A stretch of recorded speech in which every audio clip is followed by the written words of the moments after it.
Pero antes de ir al pronóstico, porque hay hartos detalles que tenemos que también compartir con ustedes, vamos a introducirnos en un tema que a mí me apasiona mucho, que son los temas oceánicos, porque el cambio climático de alguna forma nos está afectando en diferentes formas. Y para hablar sobre esto, nos acompaña David Carrasco, el geofísico de la Universidad de Concepción. Incluso está haciendo un magíster en la U de Conce. Y vamos a hablar sobre un tema bien especial que tiene que ver con las olas de calor que ocurren en el mar. Siempre hemos estado expuestos a la ola de calor en tierra, en superficie, pero en el mar nunca lo había escuchado y no era consciente de este tipo de fenómenos. Así que, David, gracias por estar con nosotros esta tarde para hablar de este tema. Hola, muchas gracias y buenas tardes a todo el público presente. Gracias a ti. Por favor, explícame cómo son las olas de calor en el mar, porque yo me las imagino bajo el concepto meteorológico, que son 3 días bajo un cierto umbral, pero ¿cómo se comportan en el océano? Bueno, las olas de calor marinas son similares a las olas de calor atmosférica. Estas se presentan en la capa más superficial del océano y es una región anormalmente cálida con una persistencia de al menos 5 días. Y esta anormalmente cálido se calcula a raíz de que tiene que superar el 90% de las temperaturas históricas de esa región, con un rango histórico de al menos 30 años. Ya, o sea, también estamos hablando del percentil 90, eso es lo que me estás diciendo. 90, sí. Perfecto, ya, en la misma forma como se calcula para la temperatura del aire. Pero leí en el artículo que han tenido una oscilación media extraña, porque estamos hablando de 270 días de duración de una ola de calor. ¿Estoy correcto lo que leí o hay algo que tienes que corregirme? No, está totalmente correcto. Lo que pasa es que en algunos ciclos de variabilidad climática, como el ENOS, ocurre que la temperatura supera este valor umbral por una gran cantidad de tiempo. Y como lo que ocurrió en el Niño del 1997-1998. Y por eso es que esta ola de calor marina fue tan extrema y tan extensa. ¿Y qué es lo que sucede en nuestro mar cuando aparecen estas olas de calor?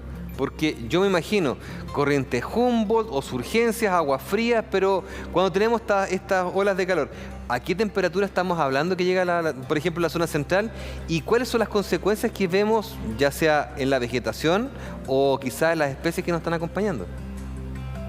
Generalmente cuando ocurre una ola de calor marina, la temperatura promedio aumenta 1 grado y la temperatura máxima puede aumentar hasta 4 o 5 grados. Y podemos observar en nuestra región que generalmente cuando se presentan estas olas de calor marina, los vientos se suprimen, la surgencia se reduce y también se genera una reducción de la nubosidad. Son días parcialmente nublados, no días tan soleados, porque generalmente cuando los días son muy soleados hay mucho viento y mucha surgencia. Entonces generalmente las olas de calor marina son en días parcialmente nublados, donde la pérdida de calor desde el océano hacia la atmósfera se reduce y la radiación solar que llega calienta aún más el océano que en días más soleados. Pero en estas olas de calor que tú me decías que podrían durar más de 100 días, ¿obedece solamente a la presencia del fenómeno del Niño o hay otra forma que esté involucrándose en este ciclo? Generalmente todas las olas de calor sobre 100 días son por ciclos de variabilidad climática. Ya. Netamente por eso, por el Niño o también por la oscilación decadal del Pacífico. Y entonces, si pienso en las especies marinas, ¿qué sucede, por ejemplo, con los moluscos, con los peces? Me imagino que tiene que haber grandes migraciones, porque, Sí. no sé, creo yo, no sé, pienso en la anchoveta o me pongo a pensar en la corvina, no sé, especies que estamos acostumbrados, o la pescada, ¿no? Acá en el terminal pesquero o el congrio. ¿Qué pasa con estas especies? ¿Se van a aguas adentro? Exactamente. Generalmente las especies tienen ciertos límites térmicos que aguantan dentro de su ecosistema. Y cuando el ecosistema pasa por varios meses con un límite térmico superior, generalmente estas especies tienen migraciones y avistamientos anormales dentro de sus rangos típicos.